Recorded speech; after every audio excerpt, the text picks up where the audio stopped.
बाली कुमार को दूत बनाकर भेजने का निश्चय किया। और जैसे ही अंगद जी महाराज लंका के परकोटे के भीतर प्रवेश करते हैं तो आसपास के लोगों में आफरा तफरी मचना शुरू हो गया। बोलो जय श्री राम। जय श्री राम। वहां पे लंका के जो निवासी हैं वो दोबारा से भयभीत हो गए, भैया वही बानर आ गया जो लंका जला कर गया था। पहली बार तो किसी प्रकार से बच गए, लगता है इस बार बचेंगे नहीं। भयों कोलाहल नगर मझारी, आवा कपि लंका जे ही जारी। जो बंदर लंका जला कर गया था वही लौट के आ गया दोबारा से। पिछली बार कोई पुण्य काम कर गए थे सो बच गए, इस बार तो बचने के कोई चांस नजर नहीं आते, बल्कि इस बार ज्यादा ही उत्तेजित लग रहा है। जथा मत गज जूथ महा पंचानन चली जाई, राम प्रताप सुमेरी मन बैठा सभा सिरुनाई। सबने अपने आप रास्ता दे दिया। अंगद जी जा रहे थे, लोगों ने कहा इधर से नहीं उधर से जाइए, वो रास्ता है। बिना पूछे रास्ता बता रहे हैं, बस आप तो चले जाइए यहां से। जैसे ही सभा के बीच में गए अंगद जी महाराज, जैसे मतवाले हाथियों के झुंड में जाकर कोई सिंह बैठ गया हो। अच्छा, किसी ने आसन भी नहीं दिया, तो उनको लगा कि वही बंदर दोबारा से आ गया है। तो कदस कंदर कवनते बंदर। तो अंगद जी बोलते हैं कि मैं रघुवीर दूस दस कंधर। अच्छा, सभा में जैसों को तैसा जवाब देने वाला व्यक्ति चाहिए। जब पिछली बार हनुमान जी महाराज आए थे तो बड़े विनम्र थे हनुमान जी महाराज, क्योंकि समझाने के लिए आए थे। बड़े विनम्रता से हाथ जोड़ के बोल रहे थे कि हे दस कंदर, राम जी साक्षात ब्रह्म हैं, तुम समझ जाओ। तुम उत्तम कुल पुलस्ती कर नाती, पुलस्ती के नाती हो, विश्रवा मुनि के पुत्र हो, कितना ऊंचा खानदान है तुम्हारा। हनुमान जी महाराज बड़े विनम्रता से समझा रहे थे। भले ही हनुमान जी को बांध दिया गया था, लोग वहां पे लात घूंसा भी मार रहे थे, फिर भी हनुमान जी महाराज बड़े विनम्र थे। लेकिन यहाँ विनम्र नहीं है। अंगद जी ने सोचा पिछली बार तो हनुमान जी महाराज ने ज्यादा ही विनम्रता दिखाई है, इस बार जैसे को तैसा, लोहे को लोहा काटता है। कहा दस कंठ कवनते बंदर। तो उत्तर में कहा मैं रघुवीर दूत दस कंधर। तो रावण भी सजग हो गया। इस बार जो है बराबरी का लगता है टक्कर, क्योंकि अंगद जी तो यहां पर अभी भी सुलह कराने के लिए आए थे, झगड़ा डालने के नहीं आए थे। उत्तम कुल पुलस्ती के नाती हो तुम रावण, मैं समझाता हूं, सुनो ध्यान से। भगवान 100 योजन के सागर को पत्थर का सेतु बनाकर लंका में पहुंच चुके हैं। अपने अभिमान को, अहंकार को, गर्व को चूर कर दो और सर झुकाकर राम जी के शरण में चलो, क्योंकि भगवान शरणागत वत्सल हैं। प्रणत पाल रघुवंश मणि, त्राहि त्राहि अब मोरी।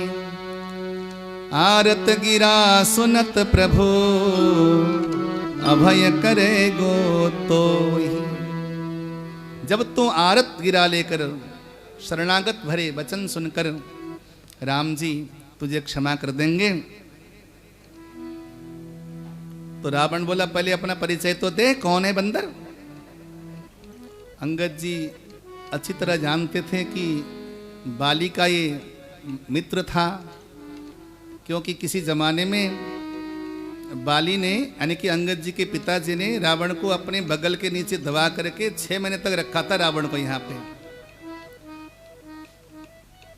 तो अंगद जी बोले तूने बाली नाम के बंदर का नाम तो सुना होगा, बानर का नाम। बोला हाँ सुना है। बोले वो मेरे पिताजी थे किसी जमाने में, लेकिन अब वो बचे नहीं क्योंकि उनको राम जी ने ऊपर भेज दिया। तो रावण बोला तू कैसा कुल घाती है रे, अपने ही बाप के हत्यारे का पक्ष लेकर आया है? अंगद जी बोले, ठीक है, मैं तो बाप के कुलघाती का पक्ष लेकर आया हूं, क्योंकि मैं राम जी की महिमा को समझ चुका हूं। अब मैं तुम्हें कह देता हूं रावण, तू भी कम कुलघाती नहीं है। तेरे गर्व के कारण, तेरे अहंकार के कारण न जाने कितने ही लोग मर चुके हैं, तू भी तो कुलघाती है। लेकिन हे रावण, मेरा कहना मान जा। अगर तू मेरा कहना नहीं मानेगा तो 10 दिन के अंदर तू भी वहीं जाएगा जहां पर मेरा बाप गया है। वहीं जाकर दोनों मित्र आपस में मिल लेना, बातें कर लेना। मेरी बात सुन ध्यान से। करुणा सिंधु भगवान राम जी ने यह सूचना भिजवाई है तेरे लिए कि हे रावण, हम क्षत्रिय हैं, हम ब्राह्मणों का सम्मान करते हैं, तुम ब्राह्मण वंश का है, इसलिए युद्ध करने से पहले हम सजग कर देते हैं कि तू मेरी शरण में आ जा और हमारी भार्या को सकुशल लौटा दे। हम क्षमा कर देंगे और तेरा कुछ नहीं बिगाड़ेंगे। हम तेरे दरबार तक आ चुके हैं, दरवाजे तक। राम जी की ये आज्ञा है और सूचना है। तो रावण ने वहां पर उपहास करना शुरू किया। इतना उपहास किया अंगद जी का, अरे बंदर, तेरे पक्ष में योद्धा है ही कहां? तेरा जो स्वामी है राम, वो अपनी पत्नी के वियोग में वैसे मुरझाया हुआ है। उसका छोटा भाई वैसे ही अपने भाई के दुख से दुखी है। और तेरा जो सुग्रीव है, मैं सुग्रीव को अच्छी तरह से जानता हूं, मैं तौलता रहा उसके बल पौरुष को, और तू अभी बच्चा है। हाँ, एक योद्धा है तुम्हारे सैनिकों में। एक योद्धा वो कौन है? बोला, वो जो लंका जलाकर गया है, वो जो लंका जलाकर गया है वो असली योद्धा है, उसको मानना पड़ेगा। तो अंगद जी ने भी वहां पे नहले पे दहला मारा। अच्छा, वो छोटा सा बंदर? अरे रावण, वो तो हमारे वानर सैनिकों में सबसे छोटा, अत्यंत साधारण है। उछल कूद ज्यादा करता था तो राम जी ने उसको डांट के भगा दिया था। अच्छा, यहां आके गया है क्या? वो यहां आया था। देखो, दूत की कुशलता कितनी अच्छी होती है कि सामने वाले के मतलब मनोबल को कैसे गिराना है। अंगद जी ने एक झटके में रावण के मनोबल को गिरा दिया। और अंगद जी ने कहा, अरे सुन रावण, तुम राम जी के वानर वीरों की बात सुनना चाहता है? वो जो बाली था ना, बाली से भी 1000 गुना अधिक बलवान वानर वीर हमारे राम जी के सैनिकों में विद्यमान हैं। उनमें से एक एक वानर तेरी लंका को लुटिया की तरह घुमाकर सागर में डुबो सकता है। एक एक वानर, जिन पर रघुवीर राम जी की कृपा हो, वो कुछ भी कर सकता है। रावण, इसलिए सजग हो जा, सावधान हो जा।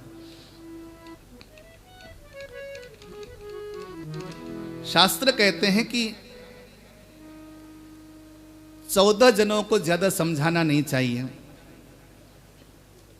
उनमें से वो व्यक्ति जो मोह से ग्रसित हैं, उन्हें ज्यादा समझाना नहीं चाहिए। रावण मोह से ग्रसित है, मोह में ग्रसित है। अंगद जी समझ गए, समझने वाला नहीं है, लेकिन राम जी का काम तो मैंने करना है, सो कर दिया। अब अंगद जी ने अंतिम शस्त्र का प्रयोग किया। वो शस्त्र क्या था? बोले, रावण सुन, मैं निशंक अकेला बंदर, बाली का पुत्र, राम जी का दूत, राम जी का सेवक तेरे दरवाजे में आया हूं, तेरे दरबार में आया हूं। तुम मुझे मारने की या बांधने की बात करता है, मैं तुम्हें एक चुनौती देता हूं। वो चुनौती क्या है? बोले, मैं यहां पर अपना पैर गाड़ देता हूं। मैं राम जी की ओर से आया हुआ राम का दूत, मानो कि राम का तीर हूं मैं, राम का शस्त्र हूं मैं चुनौती देता हूं कि तुम में से कोई भी वीर आकर मेरे पैर को हटाकर दिखा दे, डिगा कर दिखा दे धरती से, तो मैं राम जी की ओर से कह देता हूं कि राम जी सीता माता को हार के चले जाएंगे यहां से। बस तुम केवल मेरे पैर को हिला के दिखा दो, डिगा के दिखा दो। अब तो वहां पर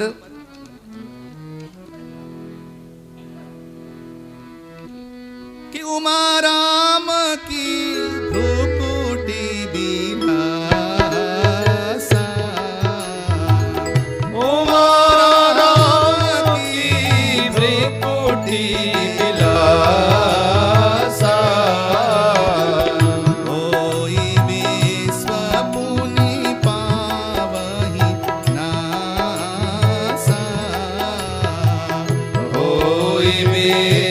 साधुनी पावैना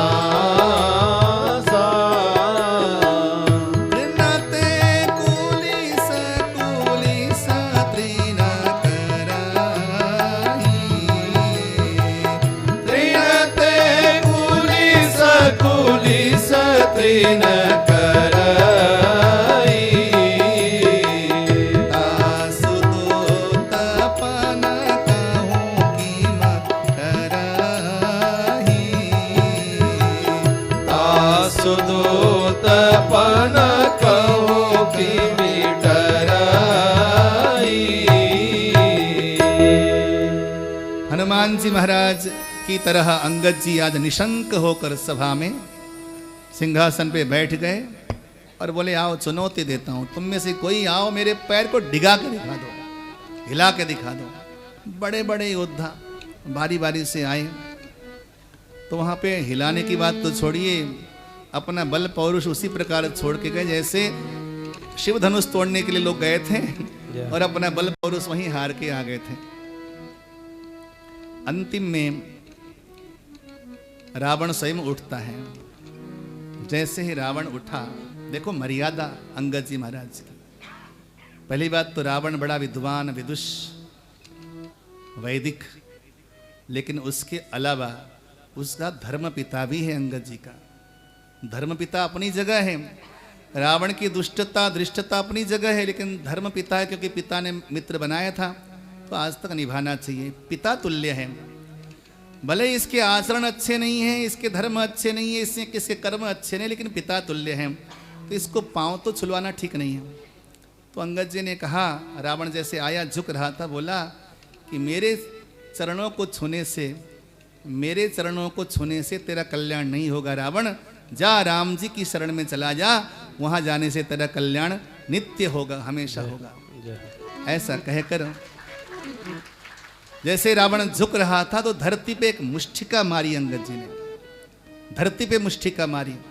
धरती पे मुष्टिका मारने का प्रभाव ये हुआ कि धरती हिल गई, और धरती ही नहीं हिली, रावण के जो कवच और मुकुट थे वो धरती पे गिर पड़े। उन मुकुट को उठा करके, 4 मुकुटों को उठा करके अंगद जी ने राम जी के पास वहीं से फेंका, तो सीधे राम जी के पास पहुंचा वो मुकुट। 4 मुकुट पहुंचे वहां पे, तो कहा कि ये मुकुट क्या है।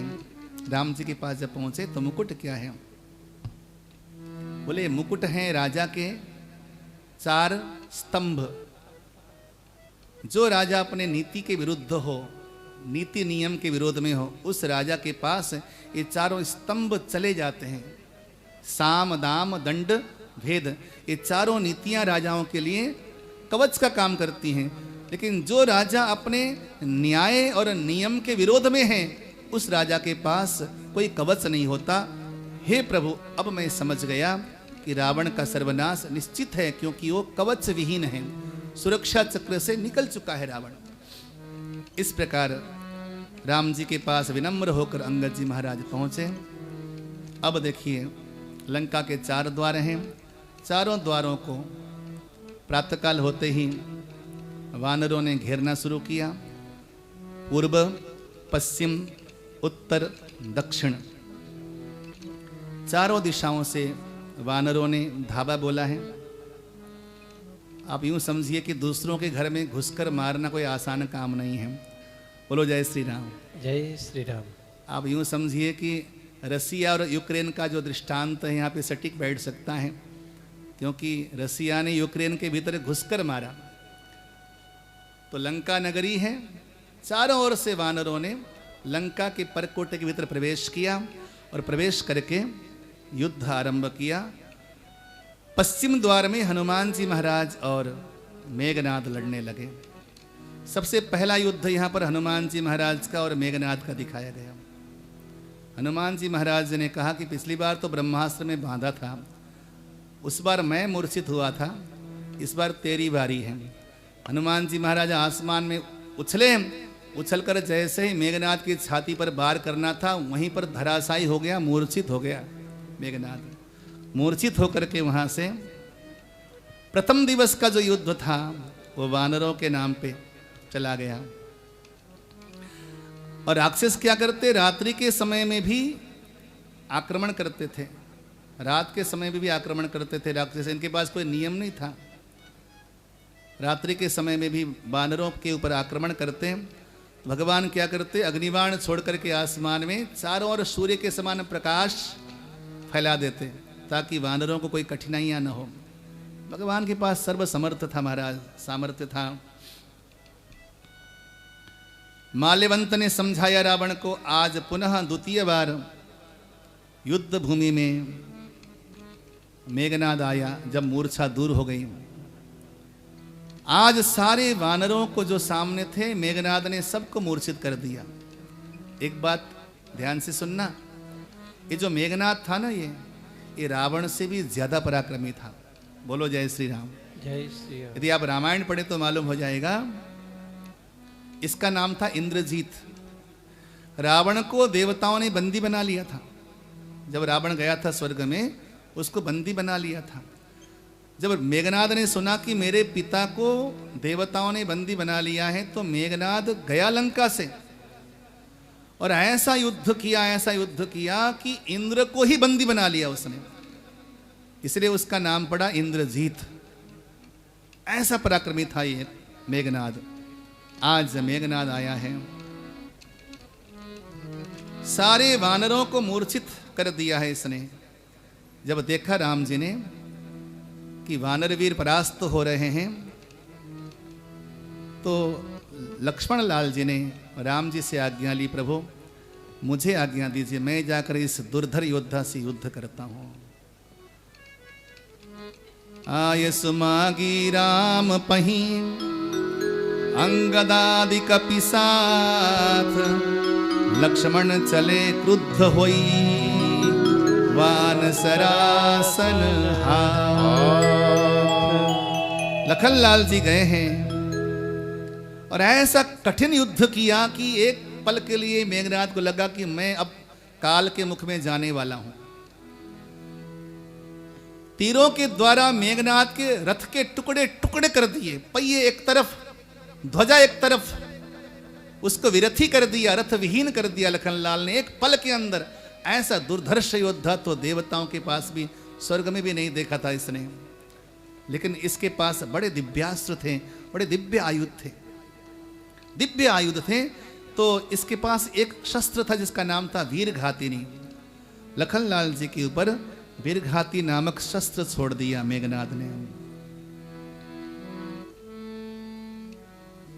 और जैसे ही लखनलाल जी के ऊपर वीरघातिनी शस्त्र छोड़ा, वीरघातिनी छाड़े सीसांगी, तेज पुंज लक्ष्मण और लागे, मूर्छा भई शक्ति के लागे, तब चली गया निकट भय त्यागे। जैसे ही लखनलाल जी को वीरघातिनी शक्ति लगी तो मूर्छित होकर धरती पर गिर पड़े।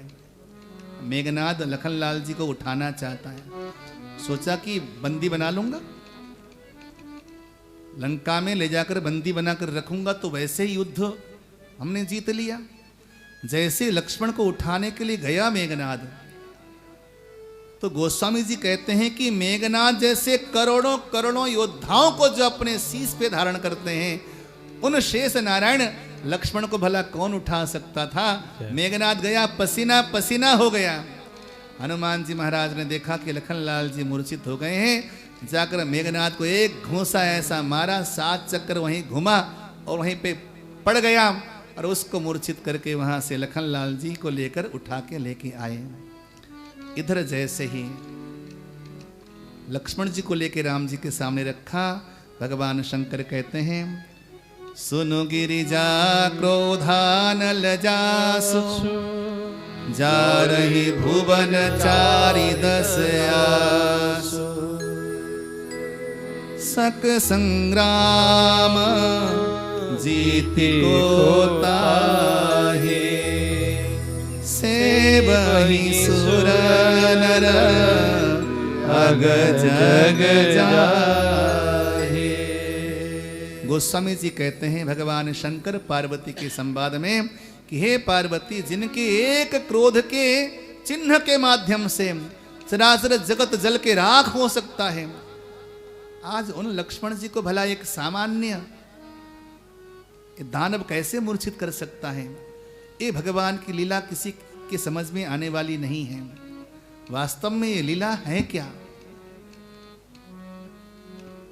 इधर लखनलाल जी को जब लेकर राम जी के सामने रखा गया तो राम जी वहां पर बहुत क्रंदन करने लगे, रोने लगे। अब क्या करें? तो बोले कि लंका में जो है एक सुषेण नाम का वैद्य रहता है, उसको बुला लेते हैं। हनुमान जी महाराज गए, जाकर देखा कि इसे मैं बोलूंगा चल, लक्ष्मण जी मूर्छित हो गए हैं, तो बोलेगा कि शत्रु पक्ष का है, मैं क्यों उसका इलाज करूं, मानेगा नहीं। और यदि इससे मैं अकेले को कान पकड़ के ले जाऊं तो बोलेगा दवाइयां तो वहां छूट गई हैं। तो हनुमान जी महाराज ने विचार किया, ऐसे वैसे काम करने से काम नहीं चलेगा, पूरी कुटिया के साथ ही उठा लेता हूं ताकि इसकी कोई दवाई भी न रह जाए और ये भी वहां चला जाए। तो कुटिया, पूरी कुटिया के साथ, धरती के साथ ही उसको उठा लिया, ले जाकर युद्ध भूमि में रख दिया। सुषेण वैद्य ने जब किसी ने दरवाजा खटखटाया, खोला तो अरे मैं यहाँ कैसे? हनुमान जी ने कहा राम कृपा से। अब सारी बातें बताई, देखो लखनलाल जी मूर्छित हैं। तो सुषेण वैद्य ने राम जी को प्रणाम किया, बोला कि जब तक आप संजीवनी बूटी लाकर इनको नहीं पिलाएंगे तब तक इनकी मूर्छा दूर होना संभव नहीं है, और संजीवनी बूटी भी आपको प्रातःकाल होने से पहले पहले यहाँ लाना होगा। अब संजीवनी बूटी लेने के लिए जाए तो जाए कौन? चारों ओर से भगवान राम ने दृष्टि दौड़ाई तो केवल एक ही पात्र मिला। राम जी बोले हनुमान, एक कार्य केवल आप कर सकते हैं। अब तो हनुमान जी महाराज राम जी की आज्ञा पाते ही अति प्रसन्नता से उछल पड़े और जाने लगे। इधर रावण को जब खबर लगी कि वही जो लंका जलाकर गया था वानर, वही वानर संजीवनी बूटी लेने के लिए गया है, तो इधर रावण ने कालनेमी नाम के असुर को भेजा, जाओ जाकर किसी प्रकार से उसको विघ्न डालो। अब कालनेमी दैत्य वहां जाकर एक साधु का वेश बनाकर बैठा है। हनुमान जी महाराज को प्यास लगी है, साधु का वेश बनाया है, पानी पीने की इच्छा लेकर कुटिया के भीतर गए तो कालनेमी बोला कि जल तो पिलाऊंगा, पहले जाकर नीचे सरोवर में जाकर के आचमन कर लो, तो आचमन करके आ जाओ, फिर मैं जल पिला देता हूँ। तो सरोवर में जैसे गए तो वहाँ पर एक मकरी नाम की राक्षसनी थी, वो हनुमान जी महाराज को उसने पकड़ा तो एक घूंसा मारा, मकरी का वहीं पर देहावसान हुआ। वो एक अप्सरा थी, अप्सरा ने कहा कि रामदूत के हाथ से मेरी मृत्यु हो रही है, तो मैं तो वैसे भी तर गई, लेकिन जो ऊपर बैठा है साधु, ये ढोंगी है नंबर 1 का, इसका नाम है कालनेमी, ये आपको छलने के लिए आया है, राम काज में विघ्न डालने के लिए। तो आचमन करके आने वाले थे हनुमान जी, आचमन करके आए। कालनेमी बोला कि बहुत सुंदर, मुझ जैसा कोई गुरु नहीं, तुम जैसा कोई चेला नहीं, आओ तुम मेरे से गुरु दीक्षा ले लो। हनुमान जी महाराज ने कहा दीक्षा तो तुम बाद में दे देना, पहले दक्षिणा ले लो तुम। तो कस के जब कालनेमी को मारा तो वहीं जय श्री राम हो गया कालनेमी। अब वहां से हनुमान जी महाराज निकल पड़े हैं द्रोणाचल पर्वत की ओर संजीवनी बूटी लाने के लिए। द्रोणाचल पर्वत कहाँ पर है पता है? नेपाल में, धौलागिरी में। आज भी वहाँ पर ऐसे दुर्लभ जाति के प्रजाति की औषधियाँ हैं। कुछ लोगों ने शोध किया, हमारे पतंजलि योगपीठ के जो सह संस्थापक हैं आचार्य बालकृष्ण जी ने, उन्होंने इस पर शोध किया है, बहुत ज़्यादा पूरी पुस्तिका लिखी है कि आज भी वहाँ पर संजीवनी बूटी जैसी बहुत सारी बूटियाँ उपस्थित हैं, केवल शोध करने वाले व्यक्ति चाहिए। तो वहाँ पर बहुत सारी संजीवनी बूटियाँ थी। अब कौन सी बूटी है क्या पता? सुषेण वैद्य ने कहा था कि वो चमकती है, प्रकाश, रात्रि के समय में प्रकाश फैलता है उसके चारों ओर। तो हनुमान जी ने सोचा कि अब एक बूटी लेकर जाऊं, है तो वैसे भी रावण का वैद्य, बोलेगा ये नहीं दूसरी लेके आओ, फिर दूसरा चक्कर लगाऊंगा, दूसरा कालनेमी आएगा। ऐसे तो काम कभी समाप्त होने वाला नहीं। हम एक काम करता हूँ, पूरा पहाड़ी लेकर चला जाता हूँ। अब हनुमान जी महाराज द्रोणाचल पर्वत को पूरा उखाड़ने की तैयारी करने लगे। देवता आए वहां पे, देवताओं को परास्त किया है। रामायण में बड़ा सुंदर प्रसंग है। देवता भी, बहुत सारे देवता ऐसे हैं जो राम काज में विघ्न डालना चाहते थे। अब यूं समझिए कि बहुत सारे हिंदू ऐसे हैं जो राम मंदिर बनना देना नहीं चाहते। बोलो जय श्री राम। जय श्री राम। स्वयं को हिंदू कहलाते हैं, स्वयं को कहते हैं हम हिंदू हैं, लेकिन वोट उसको देते हैं जो राम मंदिर के विरोध में है, जिन्होंने कार सेवकों पर गोलियां चलाई। मतलब हम जो देव समाज के लोग हैं ना, दैव समाज के लोग, ये दैव समाज के लोग अपने ही पांव में कुल्हाड़ी मारते हैं, क्योंकि हम लोगों में संगठन नहीं है। इन्हीं देवताओं का कार्य सिद्ध करने के लिए भगवान वन वन में भटक रहे हैं, इतना बड़ा कष्ट उठा रहे हैं, और वही देवता हैं जो कि अपना ही कार्य सिद्ध होने नहीं देते। हनुमान जी महाराज से कठिन युद्ध हुआ है। देवता बोले द्रोणाचल पर्वत तो हमारा है। हनुमान जी ने कहा ये राम काज के लिए ले जा रहा हूं, खबरदार कोई आगे आया तो जय श्री राम कर दूंगा। सारे देवता थर-थर कांपने लगे और हाथ जोड़ के खड़े हो गए। महाराज जितना उखाड़ना उखाड़ के ले जाओ यहां से। सबको परास्त किया हनुमान जी ने पल भर में। वो बल पौरुष है हनुमान जी महाराज के पास। बोले हनुमान जी महाराज की जय हो। सब देवताओं को परास्त करके द्रोणाचल पर्वत को अपने कंधे पे रख के हनुमान जी महाराज निकल पड़े। हनुमान जी महाराज जब लेके आ रहे हैं, रात्रि की घड़ी है, अयोध्या के ऊपर से हनुमान जी महाराज गुजरते हैं। वो दृश्य थोड़ा सा चिंतन में लीजिए। नंदीग्राम में भरतलाल जी विराजमान हैं। रात्रि के समय में अवध नगरी के ऊपर से एक विशाल कोई जानवर, कोई प्राणी विशाल पर्वत को लेकर जा रहा है। भरतलाल जी बड़े दयालु तो हैं, लेकिन उनको लगा कि कहीं ये हमारी नगरी में कहीं गिर गया तो कहीं ऐसा न हो कि किसी नागरिक की हत्या हो जाए। तो भरतलाल जी ने बिना फर्क के तीर को चलाया।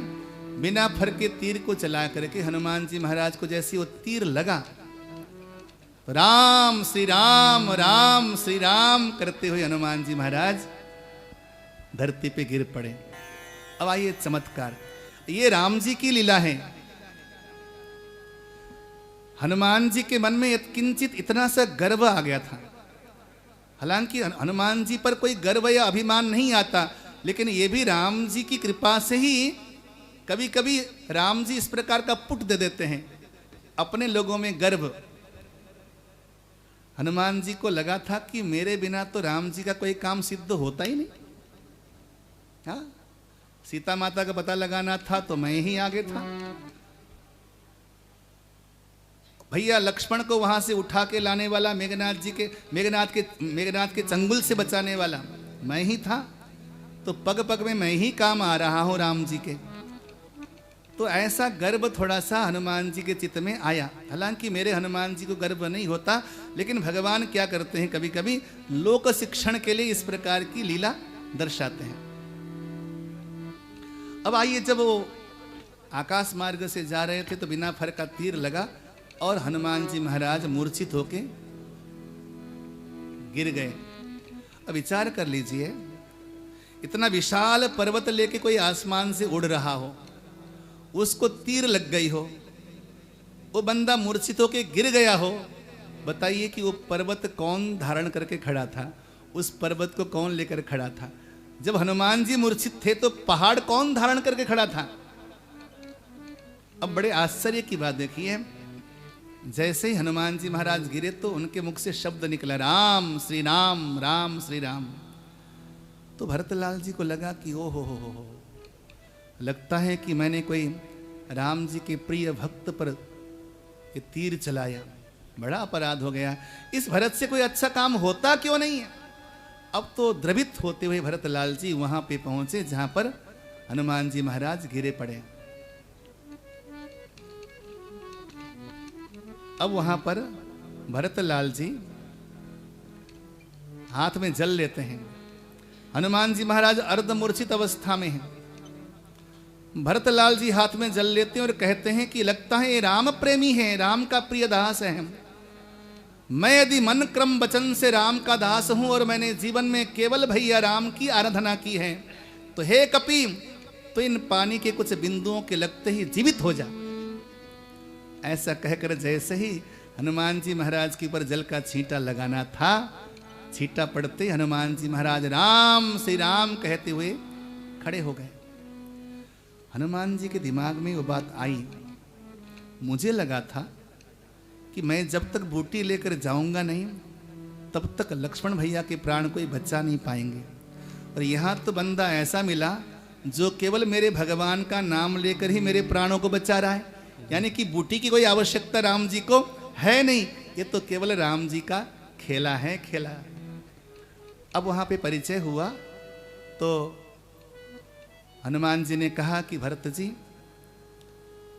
इस समय वर्तमान में लखनलाल जी मूर्छित हैं और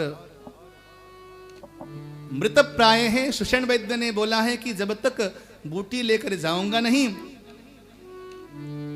अगर प्रातःकाल से पहले मैं बूटी लेकर नहीं गया तो लक्ष्मण जी बचेंगे नहीं, ये वैद्य का कहना है। और ये बात घर घर में एक पल में फैल गई पूरी अयोध्या नगरी में। तो वहां पर भीतर उर्मिला जो बैठी थी, हाथ में दीपक लेकर और हाथ में पुष्प लेकर प्रतीक्षा में बैठी थी। लगभग 14 वर्ष होने ही वाले हैं, अब ज्यादा लंबा समय तो है नहीं। विगत 14 वर्ष से लगातार वो खड़ी है दरवाजे पे कि लखनलाल जी आएंगे, मेरे प्राणधन आएंगे, मैं उनकी आरती उतारूंगी। जब उर्मिला तक ये बात पहुंची तो उर्मिला वहां से उन्हीं आरती के दीपकों को लेकर, उन्हीं पुष्पों को लेकर हनुमान के पास पहुंची। उसका प्रण था कि जब तक पतिदेव आएंगे तो इन्हीं आरती के दीपक से आरती करूंगी पतिदेव की। तो हनुमान से पूछा, हनुमान तुमने क्या कहा कि मेरे पति मूर्छित हैं और मृतप्राय हैं? हनुमान तुमने ध्यान से देखा नहीं होगा। बोले, हाँ देवी देखा है मैंने अपनी आंखों से, लखनलाल जी मूर्छित हैं, बिल्कुल बेसुध हैं। अच्छा हनुमान एक बात बताओ, इस समय हमारे प्रभु राम क्या कर रहे हैं? बोले, राम जी रोए जा रहे हैं और उनकी आंखों से आंसू की धारा अपलावित है, लगातार रो रहे हैं। हे भ्राता, तेरे बिना मैं जीवित नहीं रह सकता, अगर तू नहीं जिएगा तो मैं भी जीवित नहीं रहूंगा। राम जी निरंतर रोए जा रहे हैं और विलाप किए जा रहे हैं। अच्छा बताइए कि हमारे प्राणदेव, हमारे प्राणधन लखनलाल जी क्या कर रहे हैं? बोले कि वो तो राम जी की गोदी पर सोए हुए हैं। ऐसा लग रहा है कि मानो कि चिरकालीन निद्रा की पूर्ति हो रही है। न जाने, क्योंकि हमने सुना है देवी की विगत 14 वर्षों से लखनलाल जी सोए ही नहीं। ऐसा लग रहा है कि मूर्छित नहीं बल्कि राम जी की गोदी पर सो रहे हैं। तो उर्मिला ने कहा, तुमने सही पहचाना हनुमान, वास्तव में लखनलाल जी मूर्छित नहीं। इस दुनिया में कोई ऐसा तीर नहीं जो मेरे लक्ष्मण को मार सके। वास्तविकता तो यह है कि विगत 14 वर्षों से जिस भाई ने निद्रा नहीं ली है और अन्न नहीं लिया है, आज करुणा निधान राम जी को लगा कि मेरा भाई दिन भर युद्ध करते करते थक गया है, कुछ पल के लिए विश्राम कर ले। बूटी तो केवल बहाना है, वास्तव में तो अपने भाई को विश्राम देने के लिए राम जी ने ये लीला रची है। अपने भाई को चिर निद्रा देने के लिए, लंबी निद्रा देने के लिए, ताकि आगे बड़ा युद्ध करना है। इसे कहते हैं सकारात्मक सोच। और सुनो हनुमान, तुम्हें क्या लगता है कि वहां पे लक्ष्मण और मेघनाद लड़ रहे हैं? लक्ष्मण और मेघनाद नहीं लड़ रहे हैं, वहां पे 2 सतियां लड़ रही हैं। एक सती सुलोचना लड़ रही है और दूसरी सती उर्मिला लड़ रही है। यहाँ पे 2 सतियों का युद्ध है। बस अंतर इतना सा हुआ कि उर्मिला का जो पति है वो तो सत्य के मार्ग पे चलने वाले राम जी का साथ दे रहा है, लेकिन सुलोचना का पति असत्य के मार्ग पे चलने वाले रावण का साथ दे रहा है। इसलिए मुझे विश्वास है कि विजय तो लक्ष्मण जी की ही होगी। इतना सुनना था, हनुमान जी खड़े हो गए। मैं किस दुनिया में आ गया? और सहसा क्या देखते हैं कि जिस पहाड़ को मैं लेकर आया था वो पहाड़ तो आसमान में कोई दूसरी ही अदृश्य शक्ति उठा के खड़ी है, क्योंकि मैं तो मूर्छित था। तो हनुमान जी को समझने में देरी नहीं लगी कि राम जी की लीला ये सामान्य बुद्धि वाले लोगों की समझ से परे है। अब तो कहते हैं भरतलाल जी कि हे हनुमान, एक काम करो, तुम मेरे तीर में बैठ जाओ, क्योंकि प्रातःकाल से पहले तुम्हें पहुंचना है वहां पे, तो मेरे तीर में बैठ जाओ, मैं एक पल में तुम्हें वहां पहुंचा दूंगा। हनुमान जी महाराज बोले, बस आपके दर्शन हो गए, राम कृपा से ऐसी गति मेरे पास भी है। प्रणाम करके वहां से निकल पड़े पहाड़ लेकर के। जैसे ही हनुमान जी महाराज पहुंचने में कुछ विलंब करते हैं,